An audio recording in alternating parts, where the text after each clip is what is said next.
In this video, we will implement service method and we will integrate this method in a controller and we will test this method with Swagger.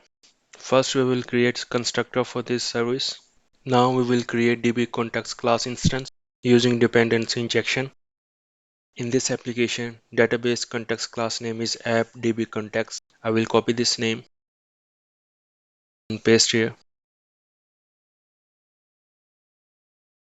Object name underscore context. Import namespace. When we do refactoring, we will apply inversion of control on AppDB context class. Now we will implement add update article method. You can create two methods for this, one method for add and second method for update. We will use ID for update functionality. First, we will get element from database against this ID. Context.article. Article is entity class. We will use first or default method. Import link. In a first or default, we have to pass condition. Here X is object of article array. We will compare ID. It will return article object if any element fulfill this condition. Otherwise, it will return null. Now we will add null check. If this object is null, we will assume user is trying to add a new article. In if condition body, we will implement add article logic. We will create a new object of article entity class and we will initialize this object with given information.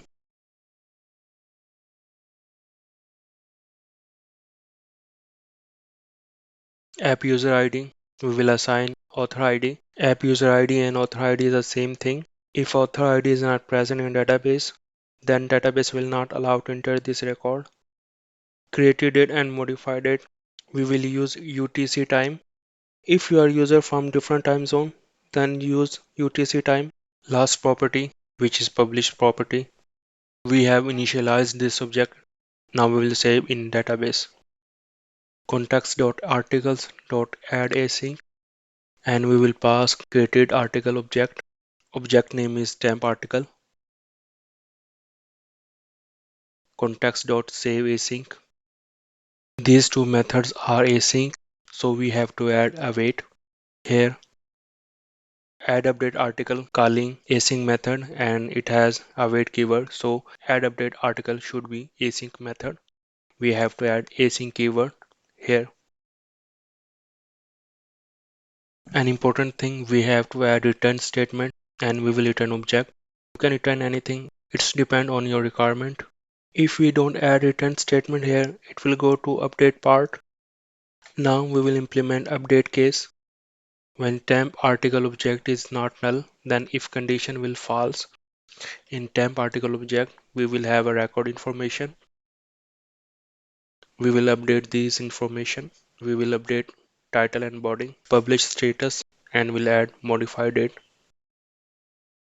Context.update, and we have to pass temp article object. And we have to call save async method, await context.saveasync, and we will return the article object. This method has two parts, add case and update case. First, we check record exists against this ID in a database.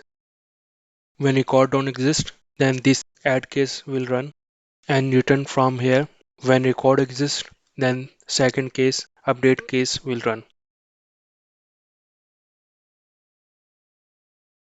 Now we will implement delete method. To delete record, first we have to search the record in database. Paste this line of code here. We will add check if this object is null, record is not present in database, and we will return true. We have to return true in a task.from result. In a from result, we will pass boolean value which is true. If record is present in database, then temp article will not null. Then we will remove record from database. Context.articles.remove, and in a remove we will pass this temp article object. To apply these changes, we have to call context.savechangesAsync. This is async method, so we have to add await keyword And delete article should also be a async method.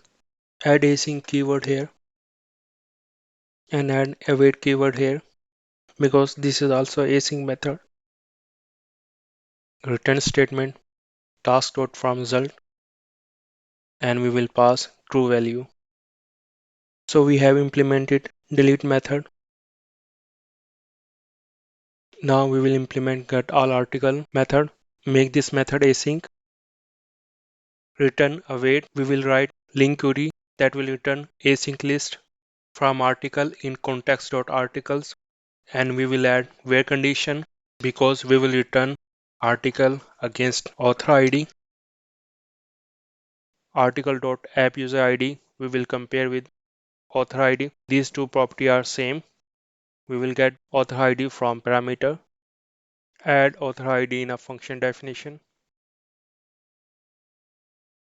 Select in select we will use article detail class. In article detail class we didn't define the properties. Now we will define the properties. I will copy this property from article entity class and paste in a detail class. Now I will initialize article detail class from article object. We use detail class because we don't want to send entity class directly to user.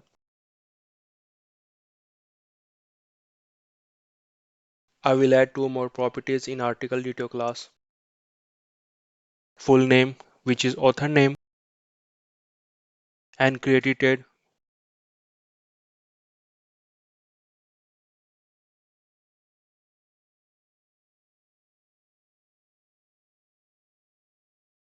Here I will initialize these properties. Created, I will assign article.created. Author name, article.appuser.fullname. Here I will call toList async. We have to import link namespace.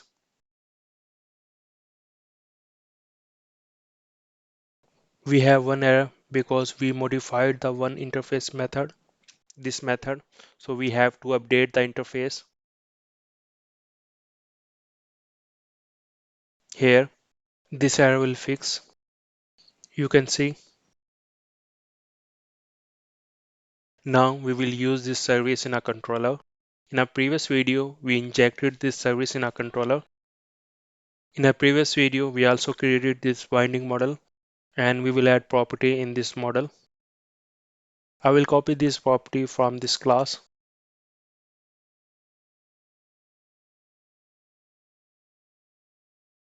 Here I will paste in a binding model class, remove this created date and a full name.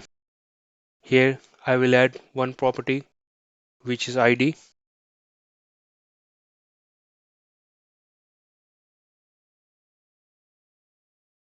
Before enter record in a database, first we will validate this model.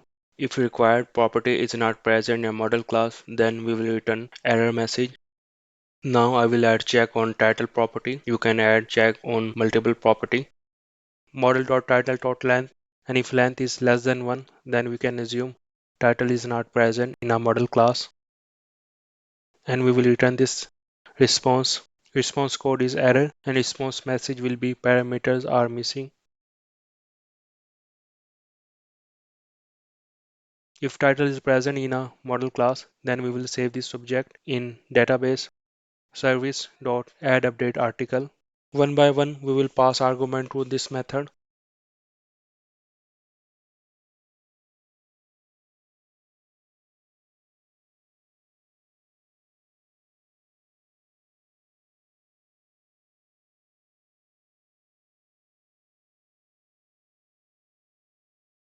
We have to add here await keyword because it is a async method. If we don't add await, then it will throw exception. There is a type on result object name.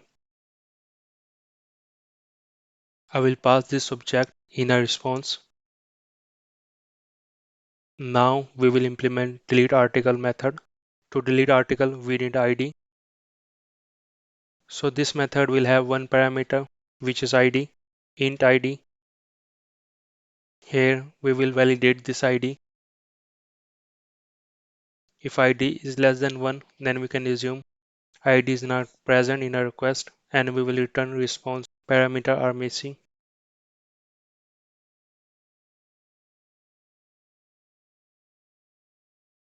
If ID is greater than 1, and we will call service method delete article and we will pass ID. Delete article method return a boolean value and we will return in a response. In add update article, this is a success case and response code will be response code.ok.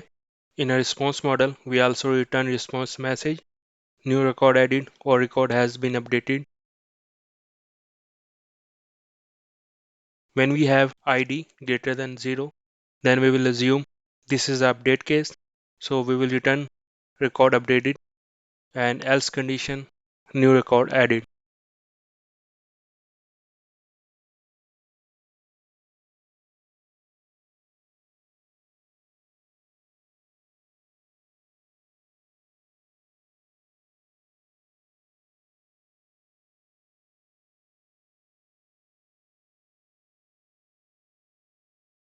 In delete article method, we will update response model response code.ok and response message will be record has deleted. We have implemented two methods in controller. Now we will add third method, which is get article by author ID. I will create a copy of this method. Change the name of this method, get article list, and we will get author ID from query from URL.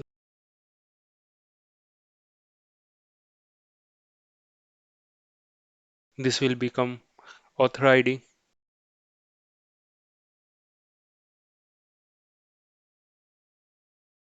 Update the route name, and I will remove this authorization, and this will be an anonymous method. User can access this method without authentication authorization. This will be a get method. Validate this author ID. It should not null.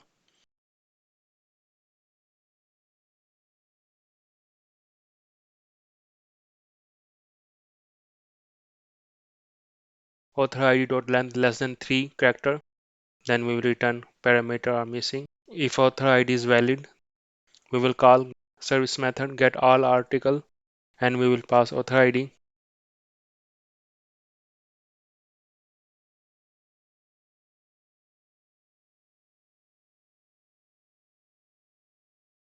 And we will pass the result in a response model.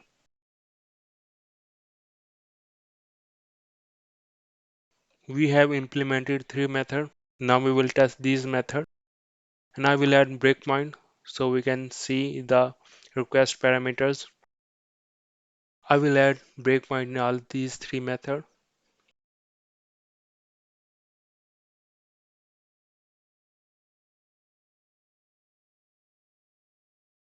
Start this application with debug mode.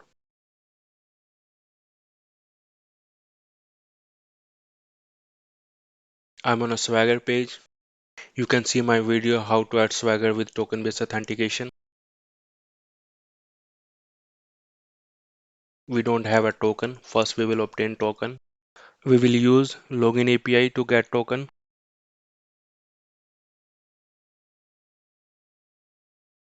Click on a try it out and pass username and password.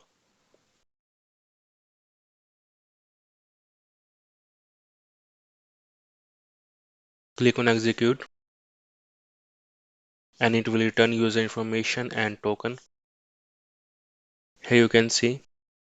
But we also need a user ID because we want to save article. From user ID, we will know who is the author of this article. We will modify login API call and we will return user ID from login API method. Stop the application and go to user controller.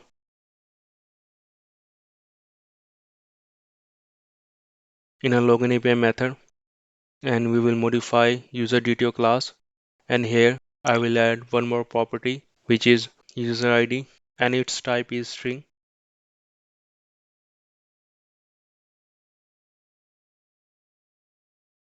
And we will add entry in a constructor.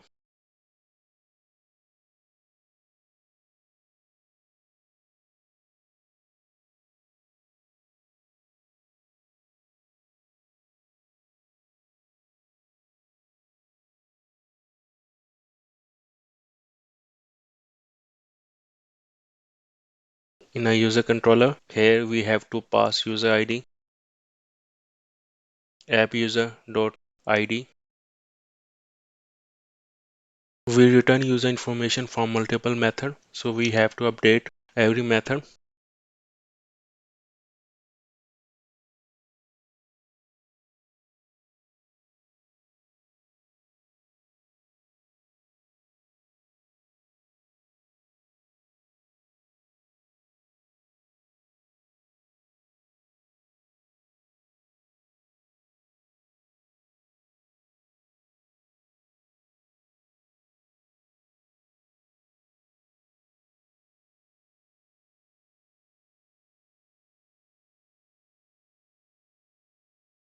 Start the application and we will test again.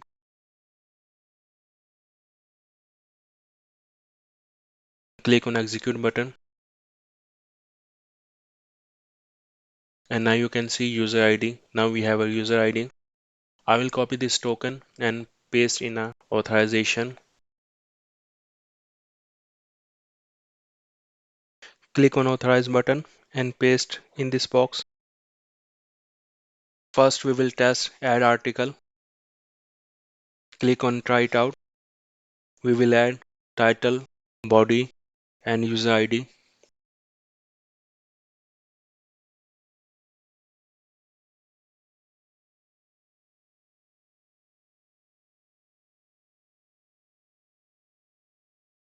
And copy user ID from this API call and click on execute, and it will stop on breakpoint. Here hover a mouse on model, you can see all information. Press F10 and now press F11 to go into this method, and first it will search ID 0, and you can see temp article is null. Initialize this object with this information, and you can see ID 0. When we save in a database, then we will have ID, and this ID is from database, and function is completed and will return from here. And here we will return object and we will return message. Click on a continue breakpoint. This is request response. You can see response message, new record added. In Management Studio, run this command again and you will see this data, one record.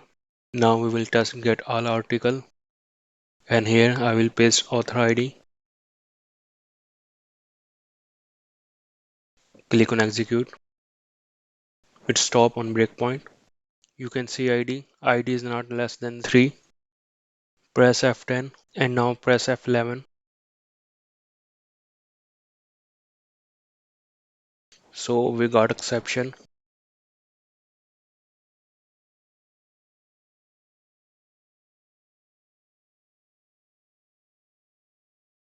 You can see this exception in our response.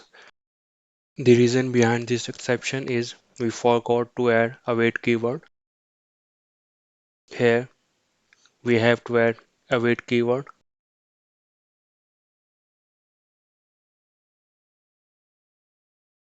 Save the changes and restart this application. Click on execute button to resend the request. Click on a continue breakpoint. So this is a response of this request, and we got one record. And now we will add one more record. We will use this information. Click on execute, and here click on continue breakpoint. In a browser, you can see new record added. Now we will test again get article list.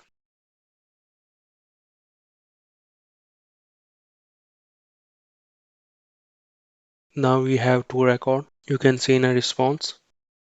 Now we will test update functionality and we will update second record and I will add ID. It has ID 2 and I will add update word in our title and click on execute and it will stop on a breakpoint. Press F11 and first it will search record in database against this ID. This time temp article is not null. It has record information. Add case will not run and update case will run and we will update title body and publish status and we forgot to add modify date.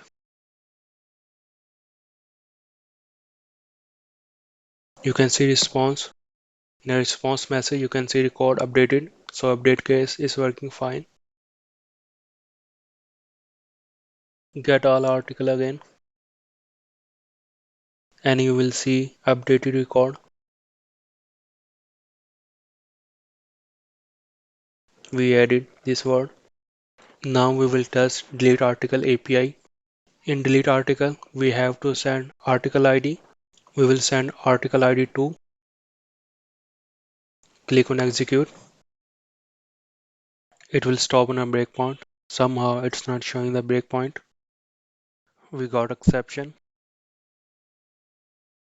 and this is the same exception we received earlier and we didn't add await keyword.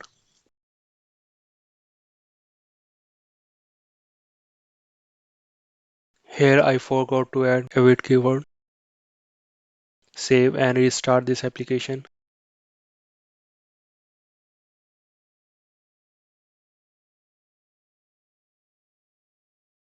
We will test again delete article API. Click on execute button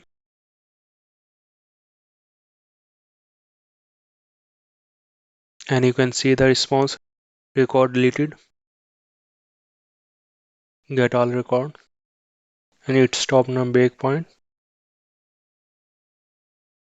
So in a response we have one record because we have deleted one record. In this video we implemented add update article API, get article API, delete article API. In our next video we will integrate this API in Angular application.